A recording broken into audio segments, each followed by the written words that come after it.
Então, o Bob parece que ele não está tendo acesso ao vídeo. Já liberei para ele. Hi, Bob. Can you hear me? I can hear you fine, Jiba. How are you? Ah, great. I'm fine. What about you, my friend? I'm well. Hanging in there. Yeah, well, thank you very much. My pleasure. For your time with us.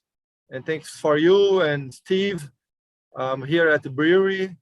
My business partner, Isaac, he's also American and a home brewer.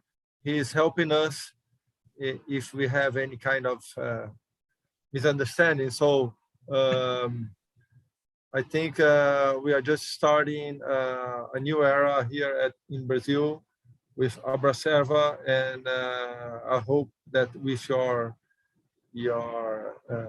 tips, we can try to do something nice for our associates. Yeah, it's pretty exciting what you're trying to accomplish here. We want to help. We want to help in any way we can. Okay, thank you very much. So I will speak in Portuguese with the guys here. Okay, Bob? Sure. Let's give us a minute. Então vamos lá, pessoal. Bruno, estamos abertos aí. Posso minimizar e iniciar? Pode iniciar. Tá. Pessoal, boa noite. Eu sou o Gilberto Tarantino, Giba. Esse evento de hoje vai marcar o início dessa nova fase da gestão, né? A gente vai ficar até outubro tentando levantar a bandeira da instrução e da educação. A gente tem um trabalho grande a ser feito, a gente quer entregar muitas pautas, e para iniciar a gente está contando aqui com o CEO e o presidente da Brewers Association, que é uma grande referência para o mundo todo, mas para mim sempre foi motivo de espelho, né? Eu sempre olhava para as coisas que eram feitas nos Estados Unidos, eu sempre frequentei os eventos americanos e acho que não tem nada parecido no mundo todo no que diz com relação à cerveja artesanal. Então, muito obrigado. O Bob vai fazer uma apresentação onde os slides estão em português, ele vai falar em inglês, e quem tiver perguntas pode mandar pelo chat, e a gente tenta colocar isso para todos. Ao final, a gente vai ter aí uma sessão de perguntas e respostas, e espero que vocês curtam bastante. So, Steve and Bob, we can start now.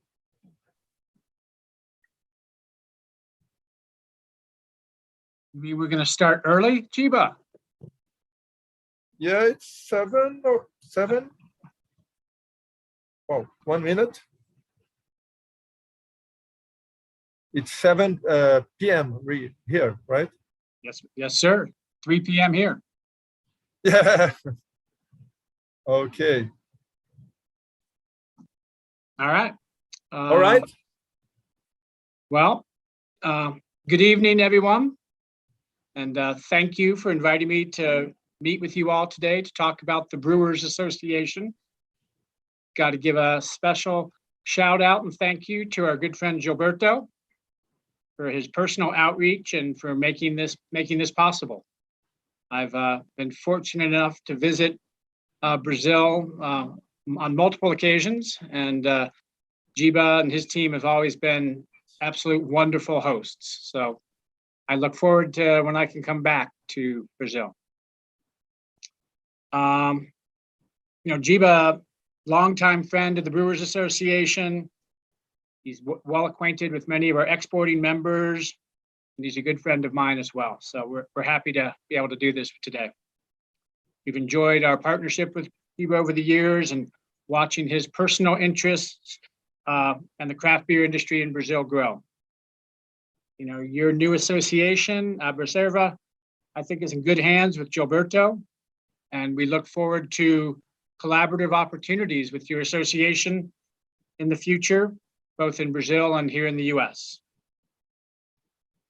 Some of the things Jiba asked us to talk about today include a brief history of the Brewers Association, what the Brewers Association is active in as of today in January in 2022. Going to talk a little bit about our different departments and programs. And these are all programs that we do for the benefit of our members. Going to talk a little bit about money and how it's so important to go about generating revenue because, as we all know, money does make the world go round, and you need revenue to develop programs and people, and you need to have staff to help execute the programs. And then we'll wrap up with a little talk about not the most exciting part of an association work, but it's called association governance. And that's, how is the Brewers Association structured, from a, who runs it and who works for who. Sound good? All right, so here, the Brewers Association takes its roots back to 1978, when Charlie Papazian founded the American Home Brewers Association. I'm sure many of you know or are familiar with Charlie, married to a beautiful Brazilian woman. And he was the visionary that started the American Home Brewers Association in 1978. At that time, there were no paid staff.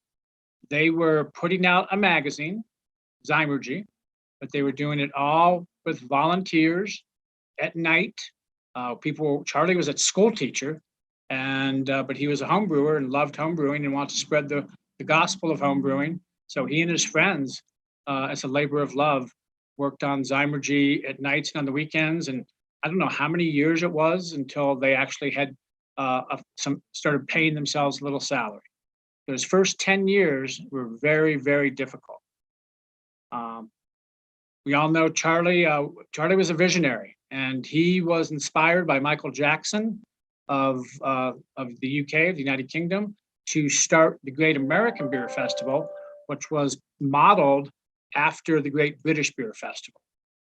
And that was really one of the seminal moments of when things really started to turn around for the association, and that coincided with craft brewing really becoming accepted with the American beer drinker. That was 1982. I started at the association in 1993. Me and our events director, Nancy Johnson, who is the person who runs the Great American Beer Festival and the Craft Brewers Conference, we've worked together for over 28 years now, and our careers have followed parallel paths, and we're very fortunate to have Nancy running our events here at the association. In 2005, the Association of Brewers, which the American Home Brewers Association had evolved into, merged with another trade association. That trade association was called the Brewers Association of America. The Association of Brewers was primarily active in educational and promotional activities, where the Brewers Association of America was solely focused on government relations or government affairs. And so when those two entities merged to form the Brewers Association, that really was the last real seminal moment. And the last 16 years have been fueled with tremendous growth, really changing beer culture in America, and trying to spread some of that, the gospel of craft beer around the world. Our logo was designed by Milton Glaser, who was the person who did the I Love New York logo. And the reason Milton did that logo for us is because Steve Hindy of Brooklyn Brewery had a relationship with Milton. And he got Milton on the cheap. I can't remember what we paid him, but it wasn't very much, to do that logo for us. And I just wanted to mention that because I see your logo on my screen, and it's awesome. So congratulations to whoever your designers are that came up with that. Yeah, it's really good, and that's going to be an important part of your association moving forward. So fast forward from 2005 to 2022, and here is all of the different things the association is doing. Now remember, Charlie started with just us doing one thing, and that was publishing Zymergy magazine. We still publish Zymergy magazine to this day. It comes out 6 times a year. It's the main benefit if you're a member of the American Home Brewers Association, but we also do many other activities. Is that as an association, membership is ground zero. That is the most important thing we do. And so we are always trying to grow our membership, and we have membership in the Brewers Association, but we still have membership in the American Home Brewers Association. So we still firmly believe in that relationship between home brewers and professional brewers. It's very, very important to us. It goes to like our DNA. But as a membership-focused organization, our purpose is to promote and to protect American craft brewers, their beers, and the community of brewing enthusiasts. That is what we do. And when people say, "Hey, Bob, what do you do?" Like, "Hey, I work in the beer industry." And everyone's like, "Ah, you got the greatest job in the world." But so then I say, "Well, what does a trade association do?" Well, what we do is we promote and we protect our member breweries. And as of today, right now, we have 5,600 breweries as members of the Brewers Association. That's out of about 8,500 total craft breweries in the United States. So we have about 65% of all the craft breweries as members in the US, as are members of the BA. And we also have 37,000 members in the American Home Brewers Association. And so all these programs and projects you see on this slide here are designed to be benefits to members who pay us to belong to the Brewers Association or the American Home Brewers Association. And hopefully we deliver fair value to them when they pay us dues to belong to the BA. When I mentioned that our purpose is to promote and protect, you see up here are events that you might be familiar with. You see the Great American Beer Festival, the World Beer Cup, Craft Brewers Conference. Those are what we call, those are promotional activities. So we expose beer drinkers and the media to all of the great things about craft brewing or home brewing. When we talk about what do we do to protect breweries, that's where the government affairs activities comes in. And for me, that's really where I spend a lot of my time as the CEO, is focused on government affairs or government relations at both the federal and state level. And so government affairs can be everything from tax policy to access to raw materials, to employment issues.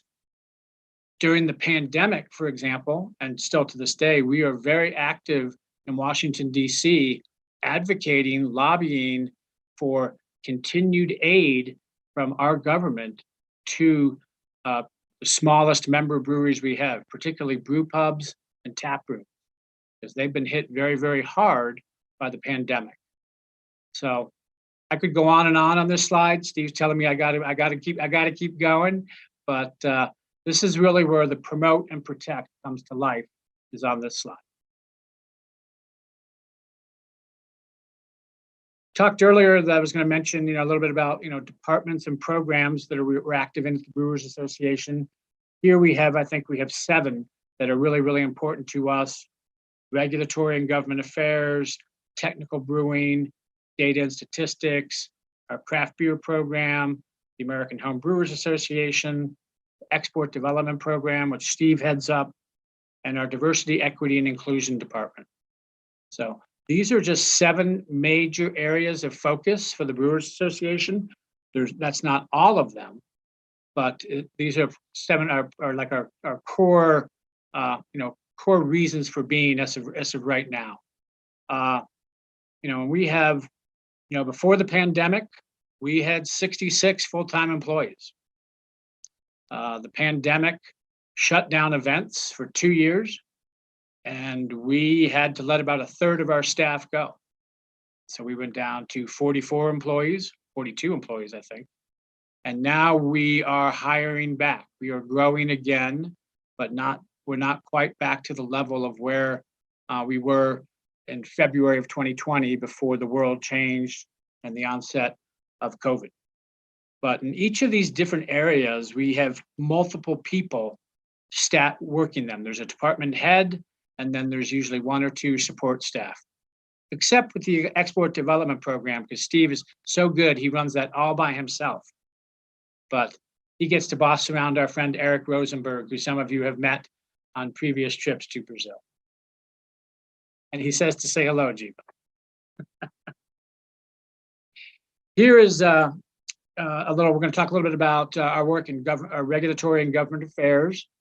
And, as a fledgling, a startup association, and not knowing very much at all about Brazilian politics, a couple of pieces of advice I would have to you would be to try to establish relationships with your local and federal representatives. Invite them to visit your breweries. When a legislator walks into a brewery like Tarantino and sees all the stainless steel, sees all the people, you can see that goes off in their eyes. They're like, holy moly, this isn't really about beer. This is about business. This is about creating jobs. This is about creating a product that we can be proud of, that's, born and brewed in Sao Paulo or Rio or where have you, and that it's quintessential Brazilian. And you can find supporters by doing that. And that is really how the Brewers Association has built our brand in Washington, D.C. This picture here on this slide is of men and women who are brewery owners who traveled to D.C. at the invitation, Washington, D.C., at the invitation of the Brewers Association to come and go and lobby for a day on Capitol Hill. And we have been doing that now since 2009. And now that is one of our most sought after activities. We have put the Brewers Association on the map in Washington, D.C. by bringing brewery owners to our Capitol and having them go up to Capitol Hill and tell their stories of entrepreneurship, job creation, paying taxes, and have really educated policymakers about the value of craft brewing in the United States. And we have found there to be a very, very receptive audience. So I would encourage you and start small. We started with a relationship with one guy, Peter DeFazio out of Oregon. And he started the House Small Brewers Caucus in Congress in 2008 or 9. And now the House Small Brewers Caucus is the largest caucus in the entire United States Congress. We're bigger than the wine caucus. So that was always Peter's goal. But just some of the activities that we have engaged in, recently include our signature piece of legislation that we achieved passage of in 2020 was the passage of the Craft Beverage Modernization and Tax Reform Act, which cut federal excise taxes in half for all American craft brewers. It represents a savings of $84 million annually. And myself and my team, we worked on that since 2009. So it took us 11 years, but we got it done and we got it passed, and it's pretty historic. When we got that done, we thought, we're going to sit back and rest on our laurels and we're not going to have anything to do. And then the pandemic hit. And, that's where working with Congress on the Paycheck Protection Program, the Restaurant Revitalization Fund, the Emergency Insurance Disaster Loans, Employee Retention Tax Credits. These are all programs that our federal government came up with to aid small business during the pandemic. But in many cases, breweries weren't eligible initially when they wrote the legislation to participate. So what did we do? We went and met with our supporters in Congress and said, hey, you need to specifically say, when you talk about restaurants, you mean brew pubs and tap rooms and tasting rooms at breweries. And they did that. And so we were able to secure millions and millions of dollars for thousands of our member breweries by, fighting that fight on their behalf. A couple of the things we're focused on right now in terms of government affairs is something we call direct-to-consumer shipping. In the United States, you cannot call up a brewery and say, hey, ship me a case of beer, ship me a six-pack to my home. By and large, that's illegal. Our friends in the wine industry can ship wine to 46 different states in the United States. But in beer can only ship 12 states.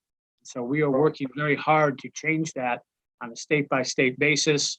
We're working in support with our state guild in California on a very important piece of legislation that has a pretty good chance of passing this legislative session. And if we can make California open to direct consumer shipping, we think the rest of the country will follow fairly quickly.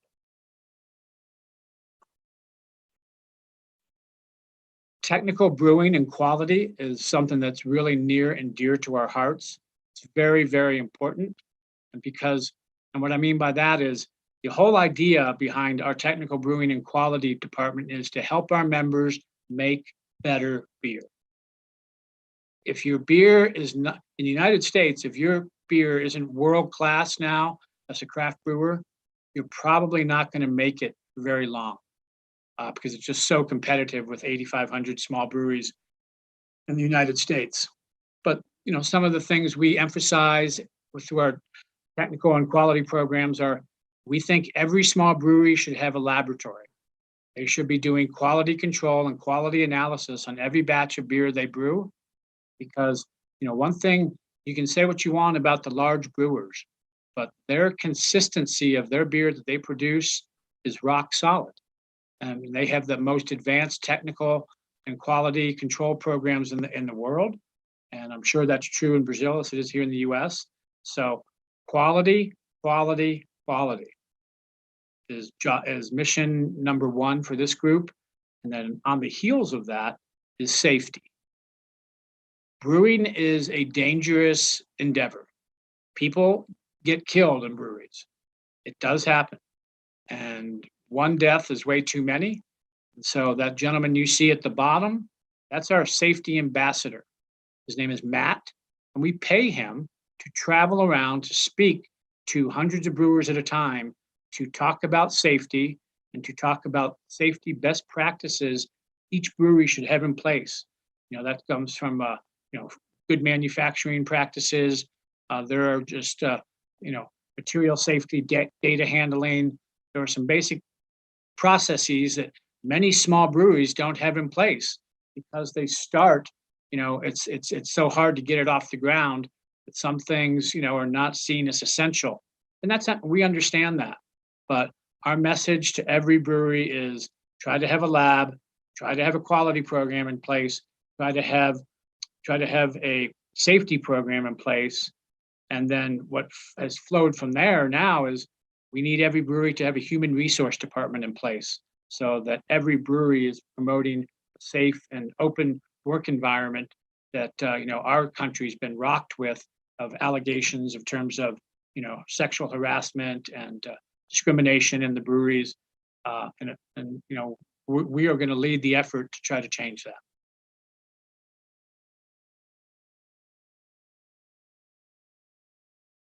This department represents kind of an evolution and a maturation of the Brewers Association. We now have a senior economist on staff. His name is Bart, and he's really, really smart. And what he helps us do is he mines the data and helps us make data-driven decisions. Before Bart came on, and he's only been with us, 5 or 6 years, we were making the same decisions, but they were less, we weren't making them with the same information that we have today. And so it's great when you can have data to support your decisions, support your position, and support your arguments. And so this is a very, every government affairs issue that we face, Bart and his team are involved with, because it goes to, market share, market data, how much, what's the impact going to be if a tax is raised or if a tax is lowered. It's great to have this resource, on our team.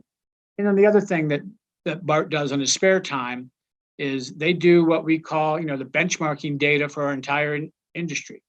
We're in the process of that project right now. It's called our Beer Industry Production Survey, and that's where we survey every brewery in the United States. And we say, hey, how much beer did you make last year? How many barrels, or in your case, how many hectoliters did you produce? And then that's where we get, how much volume does do craft brewers have of the U.S. beer market? Right now, that's about 13% by volume, and it's about 25% by dollars. But having that type of, top of the line executive summary statistics, what's the volume share? What's the dollar share? How many employees do craft brewers in the United States or in Brazil employ? What's your growth rate? Having all of that information really bolsters your argument when you're talking to the media or if you're talking to public policymakers.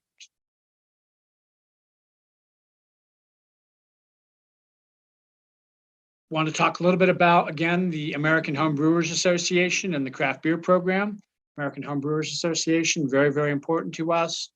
37,000 members. That number right now is declining a little bit, but I recently hired Julia Hers to come back and lead the American Home Brewers Association. And so honored to be able to do that because previously Julia ran the craft beer program for us. So that's why we put these two slides together for you on this, these two programs on the same slide for you. Julia, when she was running the craft beer program, led the development of those three projects you see on the left. American Craft Beer Week, craftbeer.com, which is still a world-class website, and our signature accomplishment was the formation and adoption of the Brewers Association Independent Craft Brewer Seal. So we're still active in all of those three areas, but now Julia's focus is on growing the American Home Brewers Association, executing HomebrewCon, which is our homebrew equivalent of the Craft Brewers Conference. We have that in a different city each year. This year it will be in Pittsburgh, Pennsylvania in June. Everybody is welcome. Please come and visit us. And then tied into HomebrewCon is the National Homebrew Competition, which pre-pandemic was the largest beer competition in the world. It was bigger than even World Beer Cup or the Great American Beer Festival competition. Steve's going to take over now for a moment and talk a little bit about the Export Development Program, which I used to lead, but Steve now leads it and does a 10 times better job than I ever did. So.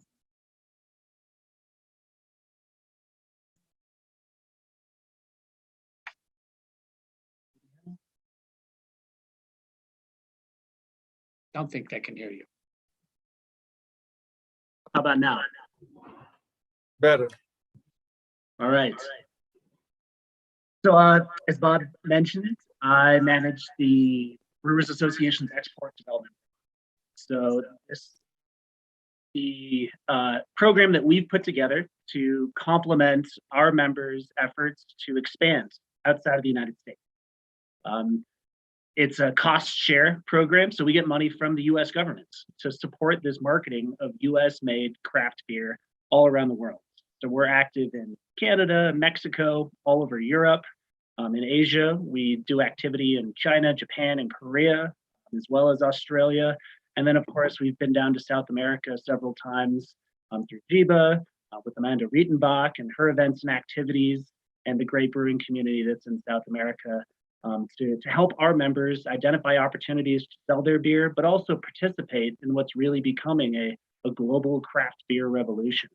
As consumers become increasingly aware of full flavored beer, what constitutes quality beer, we're seeing craft beer communities much like yours pop up everywhere. And so we want to contribute to those conversations by bringing our members' products to those markets and doing things like collaboration, pouring at beer festivals, sharing knowledge and our experiences from the beer industry, and at the same time, of course, help our members sell some beer as well. And so this slide you see in front of you is a depiction of where those exports are going, where that beer that's made in the United States, that's sold elsewhere, is being sold. As you can see, we have some work to do down in South America. Less than 1% of our exports make it down there, but hopefully we can change that in the coming years. But we will continue to find opportunities to come down and participate and collaborate with Brazilian craft brewers, and this is the program that we'll utilize in order to make it happen.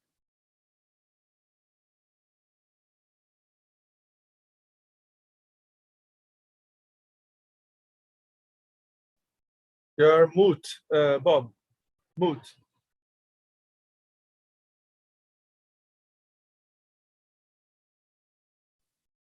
How's about now? Okay, great. We're good. Okay, we're back. Mhm. Sorry for that. Sorry for the technical interruption. I was just saying, Steve does a great job on behalf of our members, leading our export development program. And one thing he didn't mention is that program has a direct tie into our government affairs and government relations activities, because as he mentioned, we get funding from the federal government through the United States Department of Agriculture. So that gives us the opportunity to meet with American ambassadors and senior diplomats in every market that we visit. And so we always make a point of trying to do that.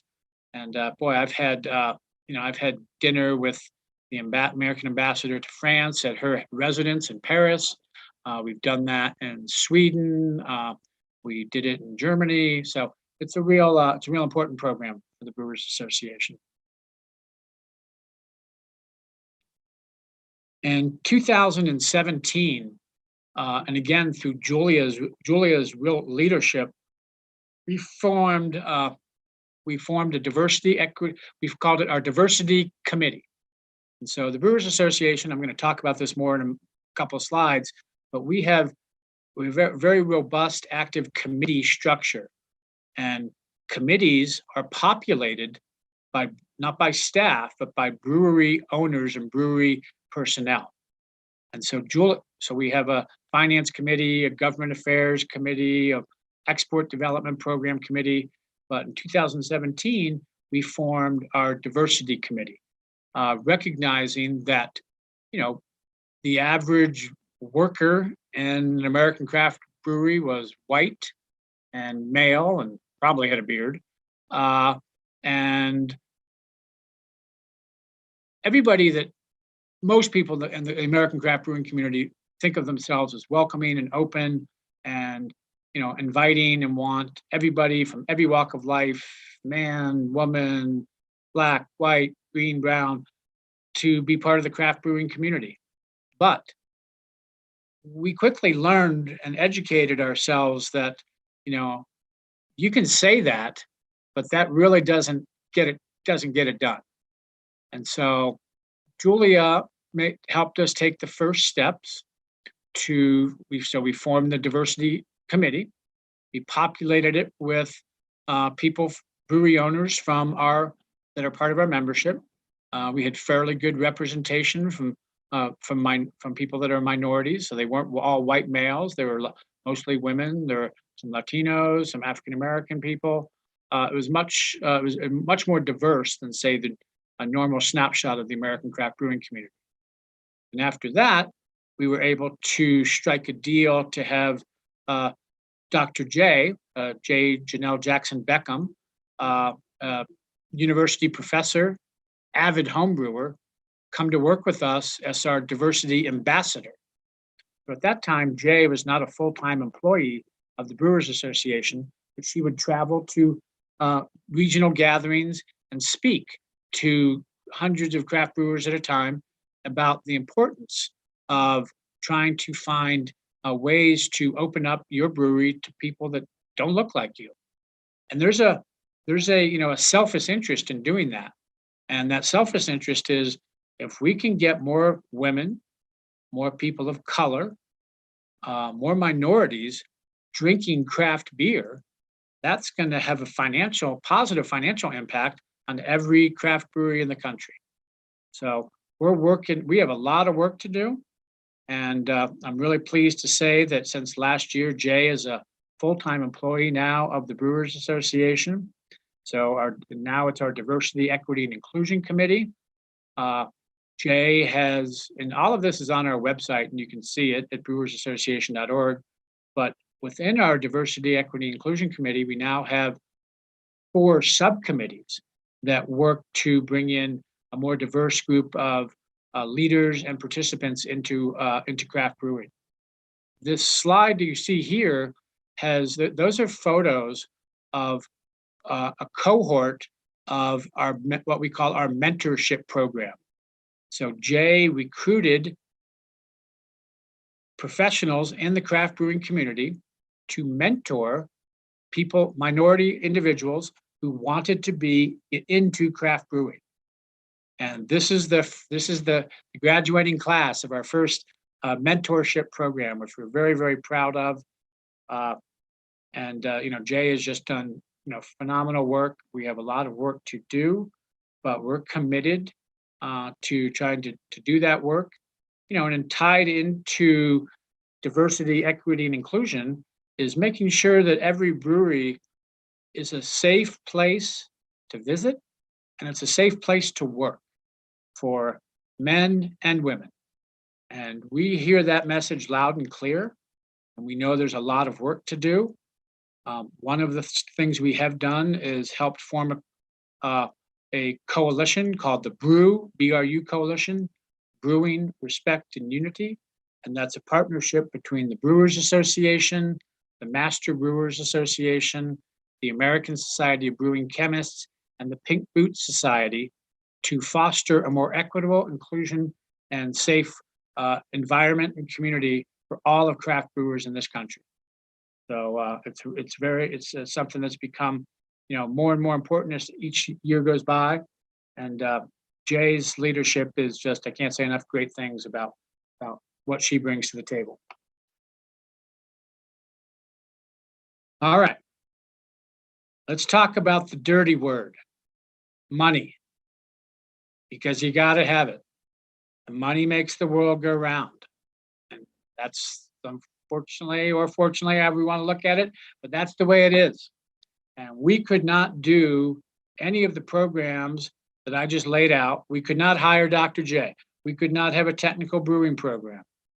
We could not be active in government affairs if we did not generate revenue to try to support those programs. So how did the Brewers Association do that? Initially, it was primarily through membership dues. And every brewery that joins the Brewers Association pays an annual fee.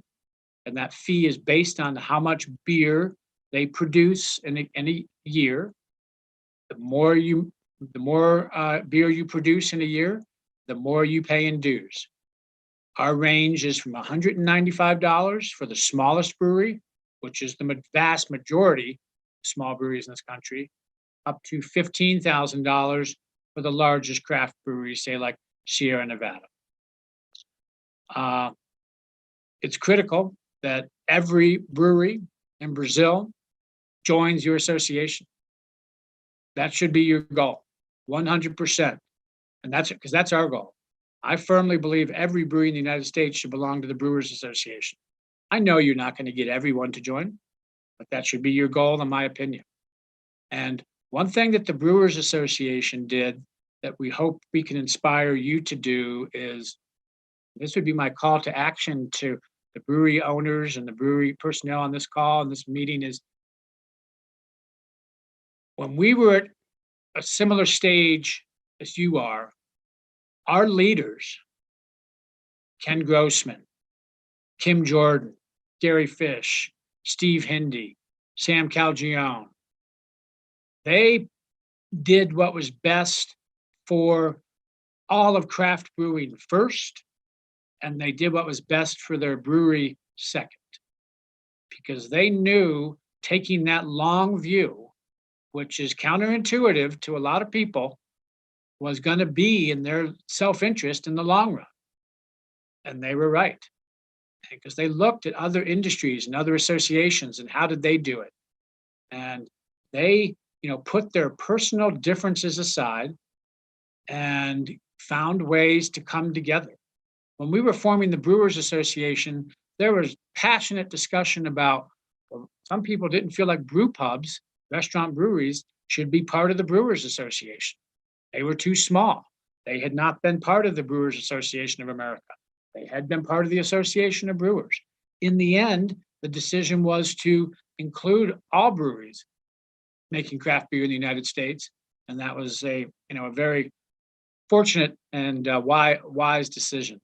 So, yeah, the more I can implore upon you to join your association, support the work of the association, find a way to give back to your association, serve on the board, serve on a committee, that will benefit your breweries and your businesses in the long run. So besides dues, and this is where the Brewers Association is unique, we were able to find a revenue stream that surpasses our dues revenue, and that's from our events. Okay, and the Great American Beer Festival and the Craft Brewers Conference are our two biggest revenue generators that we do. They generate more revenue for us than our membership dues. But I would encourage you to find, and not knowing enough about, Brazilian culture, the ins and outs, the legalities, regulations, what you can and cannot do. But if you can find a way to come together and sell your beer collectively at a festival or a conference, and have all of that revenue go towards supporting the association, that's how we did it. And that's how we still do it. And that is really what gives us the revenue to allow us to hire staff. I mean, I imagine, I'm not sure if you have any paid employees right now. Probably not. And, if you want to find a way where the brewery owners and employees don't have to do all the work for long. And so that means you have to find a way to pay staff, and you want to find a way to pay good staff, get them to be passionate about your vision and what you see as the future for craft brewing in Brazil. Two of the other main ways we generate revenue is through our publications.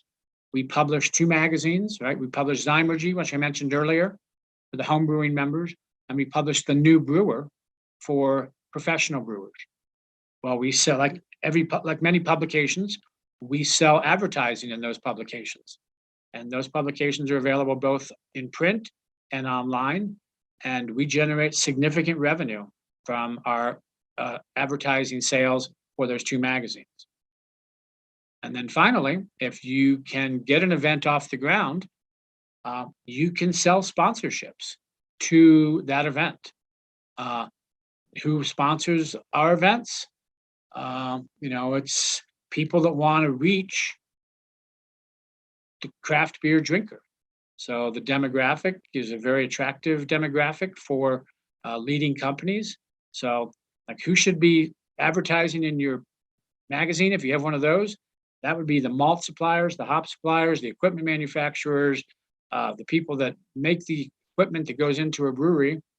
And then who would you target to sponsor an event? And that would be companies that want to get their brands in front of a very attractive demographic. There's a very close relationship, I think, between lifestyle brands and craft brewers. And we have a sales department here at the association now. That's all they do, is sell advertising and sponsorship, and they generate about 25% of our total revenue. Here's a little bit more information on dues and how we set that up. And one thing I would really, really emphasize is don't restrict who can join the association to just breweries. You can see here that we have various different classes of our membership in the Brewers Association. So we have 5,600 brewery members that I mentioned earlier, but we also have about 1,400 allied trade members. And those are the companies that supply the necessary equipment to run a brewery. And if you've been to the Craft Brewers Conference and seen the trade show floor at the CBC, those are the companies that are allied trade members. and they also are often sponsors. They are also often advertisers. Those companies typically have a lot more money than small breweries. So if you're doing business with them, if your member breweries are doing business, they should be supporting your association by joining as an allied trade member, purchasing advertising or sponsorship if you get that far with a publication or an event. We also have memberships for beer distributors, individuals, and we've talked about with the homebrewers.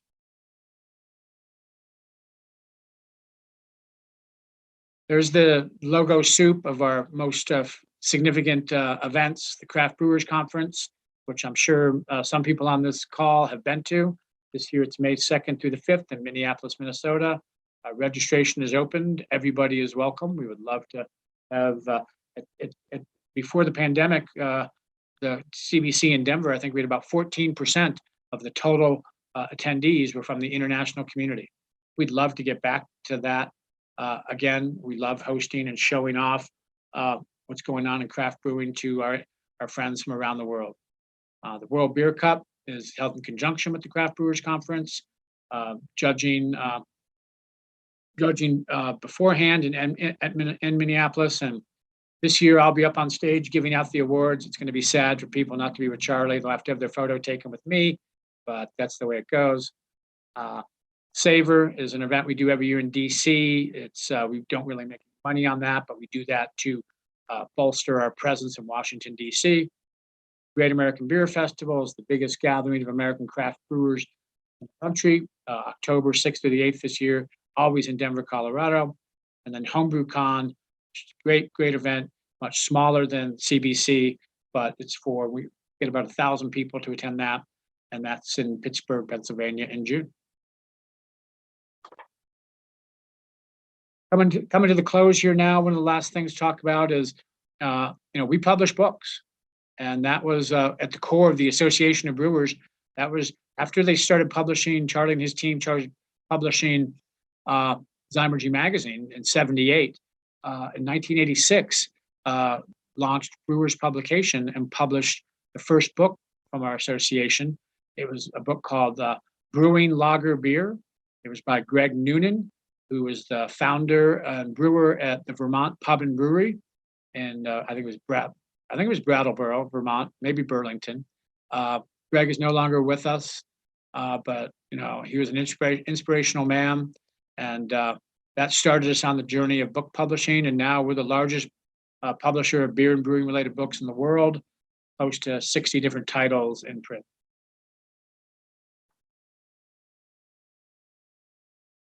Just another slide to reinforce how you can generate revenue through your advertising and your sponsorship. Print, digital, activation at events. You have something in my mind that companies want to support and want to be around. Craft brewing is exciting, it's new, and for us it was quintessentially American, and I'm sure yours is quintessentially Brazilian, and showcases all of the great things about your country. So I wish you well in that endeavor. This is kind of one of the more boring parts of the talk, unfortunately, and that's what we call this association governance. And what do we mean by that is, well, how is the organization structured?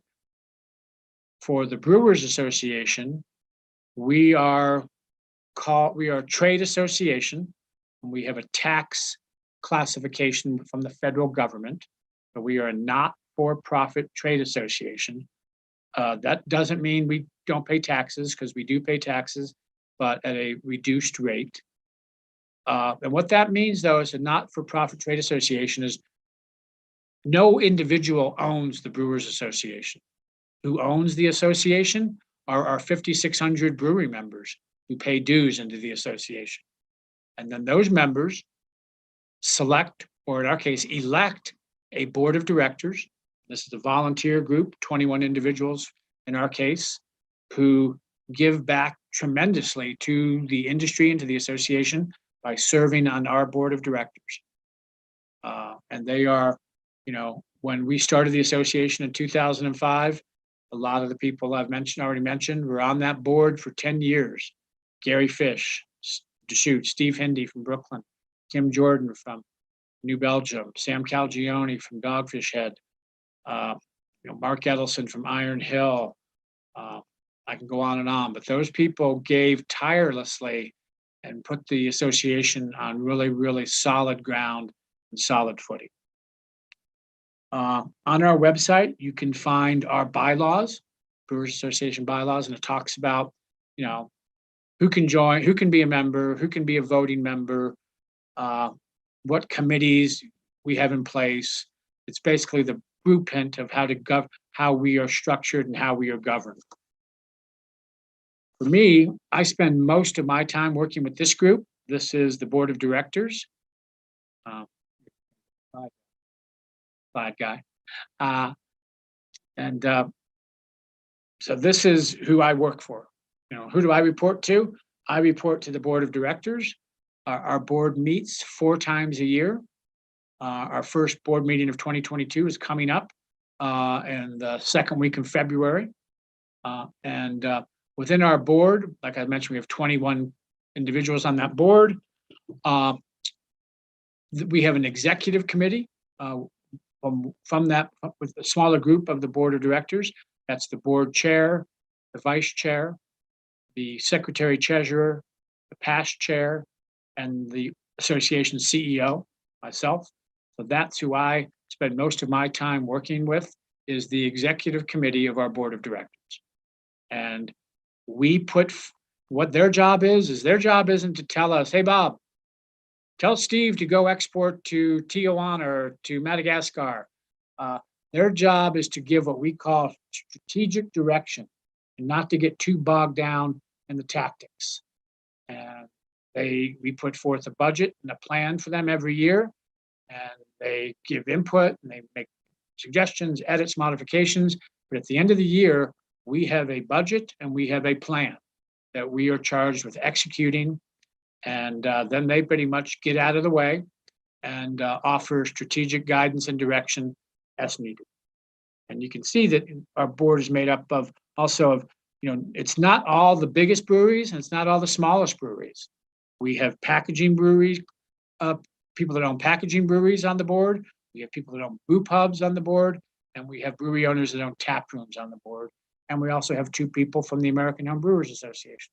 So it's a wide mix. It's a democratic mix. And in that boardroom, everybody's voice counts.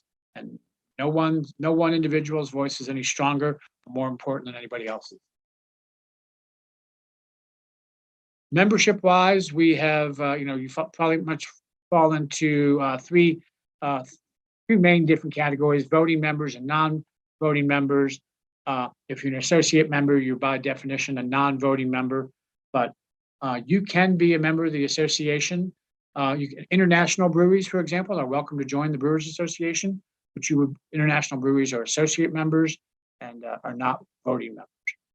And the really only real big difference is it's the voting members who select and vote on the candidates for the board of directors each year.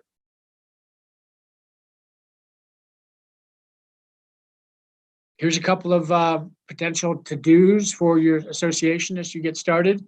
And this is a short summary of what is contained in our bylaws. Our bylaws aren't that long. They're pretty easy to read.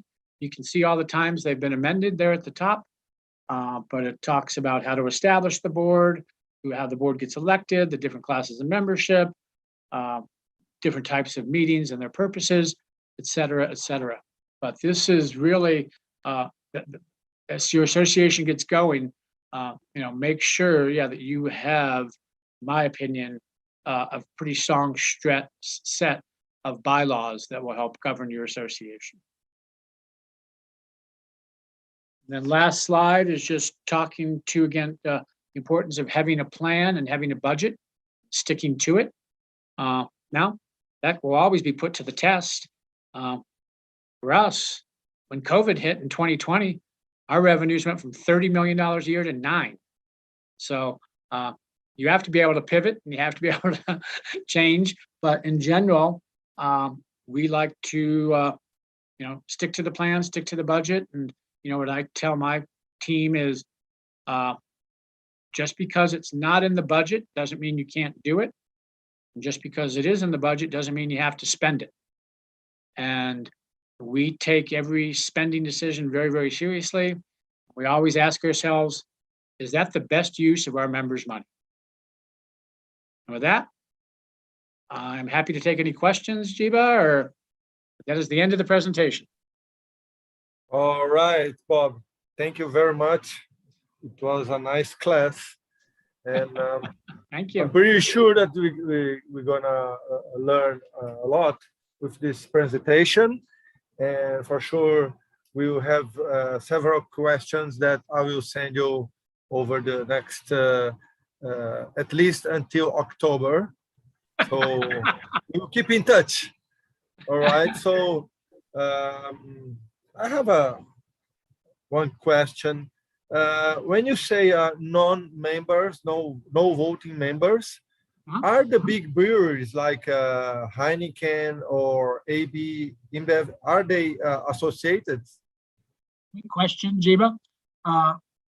The answer is yes and no.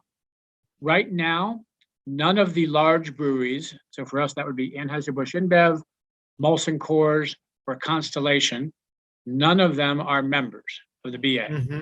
If they were to join, they would be associate members, non-voting members. Oh, I see. And in the past, all three have been members previously. Oh, I understand. Mm-hmm. One thing that we did do for probably one of the reasons they're not members anymore is we did raise the price significantly on the large global multinational brewers to join the Brewers Association when they started purchasing craft brewers, because that's, if they want to buy, if somebody wants to buy or sell the craft brewery, that's not our business necessarily. But when they buy a brewery that was formerly a BA member, all of a sudden we don't get those revenue. We don't get the dues revenue from them anymore. So we raised Anheuser, the large breweries' membership fees. We basically doubled them to anything that twice as much as any leading craft brewery. Mm-hmm. I see. Well, okay, because I heard in the previous president, they had a proposal for make some publishings and events with a big amount of money from these big companies, and they declined it. So and the situation is the same. So they will not vote, they will not have the informations, but they want to stay together. So I'm pretty sure that we're gonna have this kind of situation again. In the early days of the Brewers Association, and this is real more like the early days of the Association of Brewers, the big brewers were major sponsors of the Great American Beer Festival. Mm-hmm. And that was really a little bit before my time, but the thinking was, hey, we need money. We'll take money. We'll take money from anyone. Mm-hmm. And they were big supporters in the beginning, and then that changed. But yeah, I mean, when you need money, it's tough to say no. Yes, that's true. Mm-hmm. Yeah, we took Coors especially was very supportive early on of the association. Mm-hmm. Mm-hmm. Bob, Isaac Deutsch here, Jiva's partner in the brewery. I'm going to do a little translating as necessary. Sure. So we have a question from Bia Amorim, which is the following. She'd like to know the best way to get data from the breweries, because there's I think a little bit of a culture of insecurity and sharing information amongst the breweries. And so I don't know if you had that issue and how you overcame it. Steve and I were talking about that earlier when we were preparing for the presentation today, and that,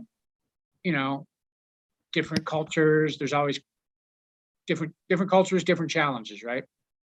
In the United States, the willingness of brewery owners to collaborate and share information really was really quite remarkable, because they're competitors, but they still share information. So, to directly answer Bia's question, how we gather that data is we mail a survey form to every brewery in the United States, a hard copy piece of paper, old school. Then we also send it all to them electronically.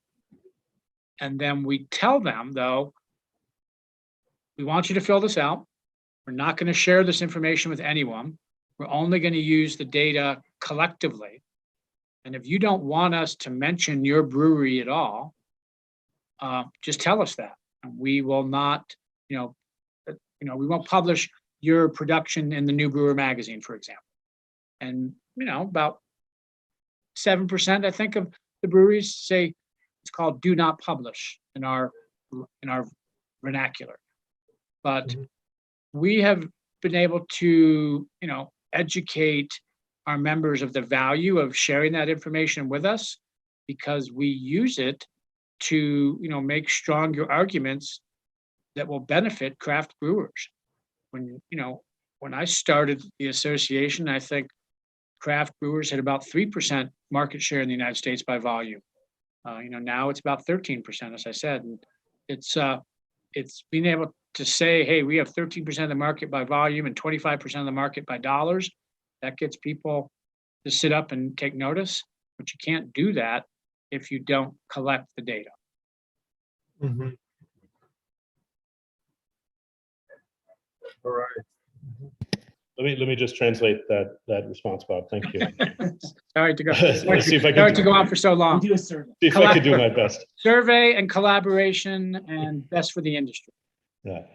So, o que Bob disse é que tem, lógico, algumas diferenças culturais na questão de dividir informação, mas para eles foi uma construção e com o tempo as cervejarias passaram a entender que dividir informação passava um poder para a associação de poder lutar para os direitos de todos. É uma pesquisa que é enviada por e-mail até por correio. E tem a opção da cervejaria o seu nome não seja publicado. E um comentário meu talvez ajude o fato que tenha uma equipe profissional que não são só das cervejarias em si. Eu acho que essa muda um pouco o caráter, porque não são todos os donos da cervejaria que estão tocando a associação, que talvez seja um futuro para nós. So, Bob, one comment I was making is perhaps the fact that you have a professional staff, as opposed to the brewery owners themselves running the association, Yes. provides sort of a layer of comfort to the breweries that they're not just directly sending their information to competitors. So that's something probably will take some time for us to construct here. But Very good point. So, Bob, I think we're gonna, let's say, copy BA's mission, and we're gonna start to promote and to protect the Brazilian breweries. And I'm pretty sure that, again, we have a lot to learn with you guys. So thank you very much for your time, for your class. And can I ask one question, Jiba? Sure. Sorry, I thought we might have more questions, but in that case, I have one myself. So obviously we're at a much earlier stage, and Sure. probably one of the key factors is to be able to develop enough funding base to start to hire the first professional staff, let's say. So the question would be, certainly you didn't have all these departments and all the staff that took years and decades to build. So what's the most critical thing as far as the first activity, let's say, to focus on? Is it membership itself? Lobbying, membership?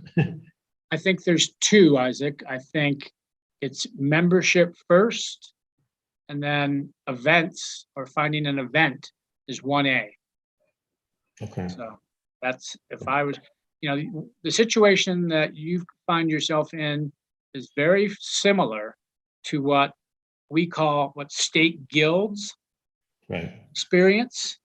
And, that is, we helped establish a state guild in all 50 states. And Abracerva is, I think, at a very similar point in your journey and existence as a state guild. Most state guilds only have one, maybe two full-time employees, and that they have that one employee is their director, and they wear many hats. They do fundraising, they do membership, they do bookkeeping, and they do event planning. Right. So the key to running successful events with no money is finding a volunteer base and getting free labor. To this day, we still get 2,000 people to volunteer at the Great American Beer Festival.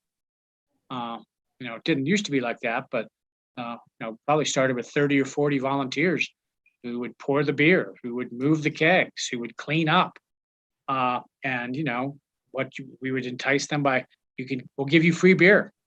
that's how they did that. They did it for the love of the beer. Very similar to how people get into the industry, in the first place. Okay.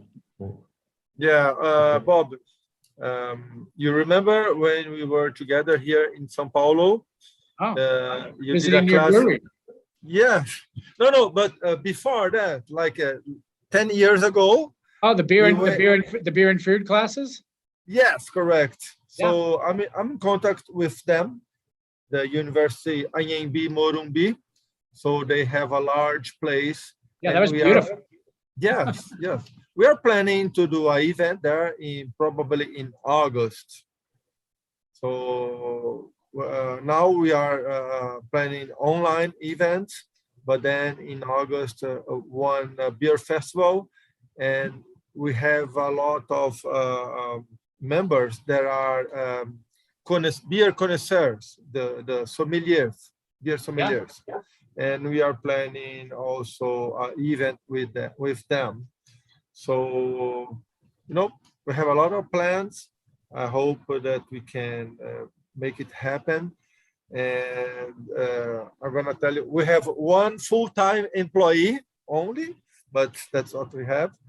And please say hi to Eric. He's a nice guy.